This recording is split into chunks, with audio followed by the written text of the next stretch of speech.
Hello sir, may gulong pa sir. Tapos tanong ko din pala, nag-refer din ba kayo ng Mayben? Oo naman. Kasi ito meron to eh, yung isa dito. Meron Mas yan. makikita mo siya ngayon kasi may goma. Lumalambot dahil sa bengkong o Hindi naman. bengkong lang. Kahit nga sa wiggle, wala eh. So yung color natin dito, ganyan pa rin. Same lang at Same lang. tapos polish lip lang to. Papalis. Yun lang, may mga major na gutter marks dyan.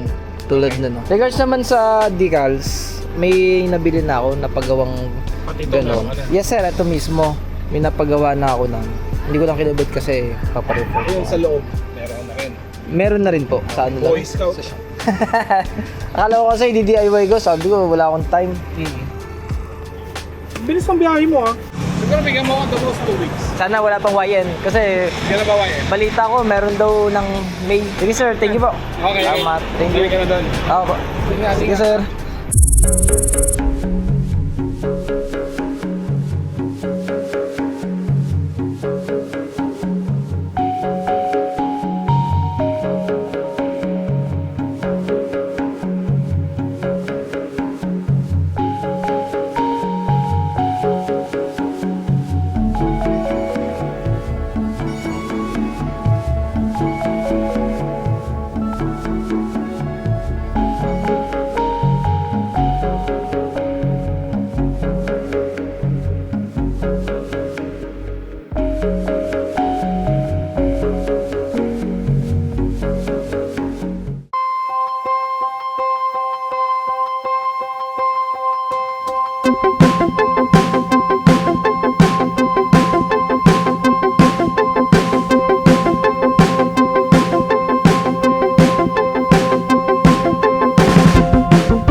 Nandito lang po kami sa tapat ng Toyota, malapit po sa boundary ng San Pablo and Alaminos. Pwede niyo po kami makontak sa mga number na 0998-961-2715 at 0917-542-3968. So ayan, grabe yung service nila dito. Kita nyo naman yung workmanship, napaka-professional nila. Yung skill nila, more than a decade silang naggagawa na dito, nag-install. Lalo na yun, si Kuya. Tsaka yung isa, nagulat ako, mas matagal na pala kay Kuya nag-i-install. Kaya kita nyo yung paglagay niya na sealant, talaga walang putol. Kaya dito na kayo magpagawa kapag kailangan nyo ng replacement sa windshield, sa harap, sa likod. Halos lahat meron sila dito. Pero i-contact nyo muna sila para sure na readily available yung kailangan yung piyesa. So yun guys, sinintay natin ngayon si Tito Beans kasi kukunin ko sa kanya yung sticker ko na pinagawa. Bukod sa photography ni Caffeine and Chrome, ayun, nagpiprint din siya ng mga stickers. Ngayong araw kasi kukunin na natin yung Voc Race C Ultra na pinarefurb ko sa Naughty Mags and refurb. Dala ko ngayon yung Technocast. Kita nyo naman kasi yung condition niya, you know, nagbubula-bula na dahil sa iba't ibang acid, iba't ibang ihi ng pusa, ng aso, init ng araw, tapos ulan, di ba? Abuse, tapos pinantrack ko pa yan. Hindi pa yun alam ni Naughty Mags na may dala pala akong isang set ulit dito ng mags. Yeah, surprise! Ito, bago tumirek. Shoutout, Jow! Ayun yung first try. Pero didikit na siya, di ba? Oo. Yung Dave Abansado, dito naman yan sa quarter panel. Sakto! Sa lahat ng kotse ko, lalagyan ko to eh. Salamat, salamat. Shoutout, Caffeine and Chrome, lupet. Papunta na tayo ngayon sa Manila. Kukunin na natin yung C Ultra. Let's go! Tama ka, si Attorney Respicio. Ito na tayo sa lugar ni Naughty Mags. Ito na pala. Parang bago na, no? Para balance. Ngayon nakuha na natin itong si Ultra. Madami pa tayong gagawin sa pag-prep ng YN. Pauwi na tayo ng LB at itong itsura ng Marikina. Shoutout sa mga tiga Marikina dyan na car guy na may mga project car. Shoutout sa inyo. Hi guys, nandito na ulit ako sa garahe. Ibaba na natin yung mga bag. Wait lang, medyo kinakabahan ako kasi baka magkasigasan.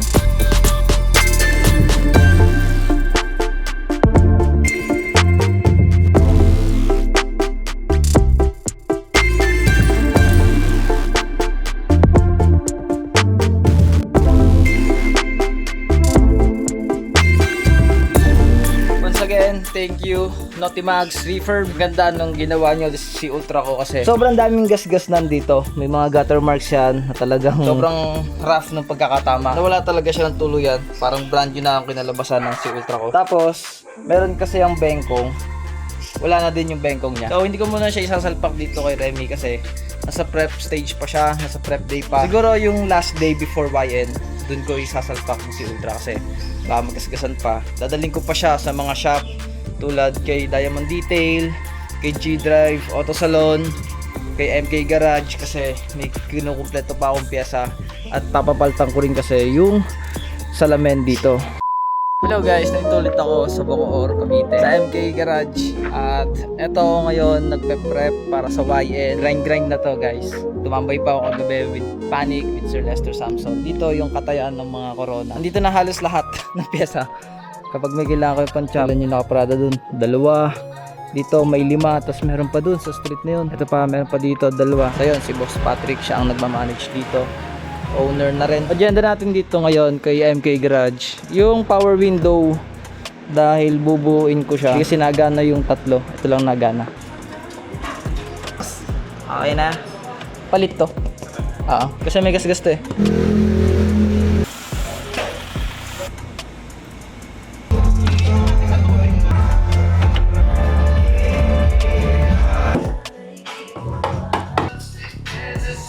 Wow, nababa na.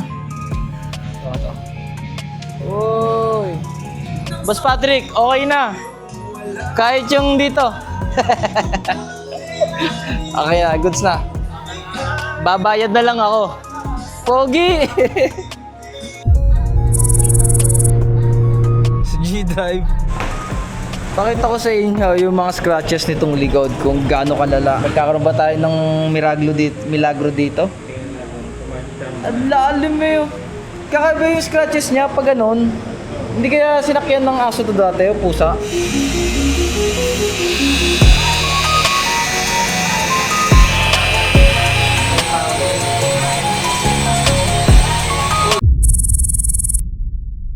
Papunta tayo ngayon kay Diamond Detail. Magpapakarwash tayo at detail itong project natin Corona.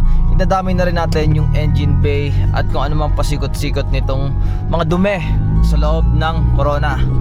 Kaya ayun, lapit na pala tayo. Ito na yung likuan papuntang Diamond Detail. Hello bro, good morning. Papahingi akong advice kung anong gagawin dito sa kotse ko. Igagawin pa kasi sana sa engine bay, may pipinturahan pa kaya pipick up din sana kahit bukas o kaya Friday, at least isang araw may gagawin pa ako dito sa kotse sana. Any preparation doon sa auto mo, gawin mo na muna. Tapos, para last touch na ako. Ang mangyayari doon sa kotse, hindi na siya magdudumi. Pwede nga mangyayari, dyan naman galing. Tapos diretso na doon. Iwanan mo na sa akin. Oo, para hindi na siya magdudumi. Sayang. Ako kasi, to be honest, nangyayang kasi ako doon sa preparasyon. Gumastos din yung customer tapos padudumihan pa yung sasakyan niya. Maganda sana yung from dyan sa shop, gugulong na lang siya papunta na doon sa mismong event sa YN. Which is ganun yung ginagawa ng mga natin, kapatid nating Wild Boys na nagpapagawa sa akin. So ayun ang hatol, babalik na lang ako. At gawin ko na lang muna ngayong araw yung mga dapat kong gagawin dito. Yun ang napag-usapan, which magandang advice nga naman yun.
OG Remy look talaga na dati kong setup sa kanya. Bang! Diba? Kita nyo ba yan? Sobrang baba. So ito yung aabangan yung itsura ni Remy sa YN.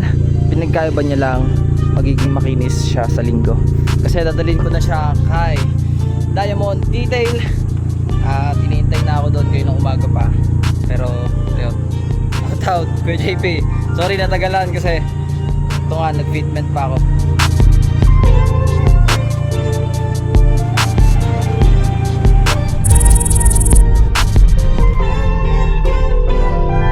Ito na ngayon si Remy, iiwan natin siya 2 days at susurpresahin lang tayo ng gawa ni Diamond Detail. Kuya JP, bye bye.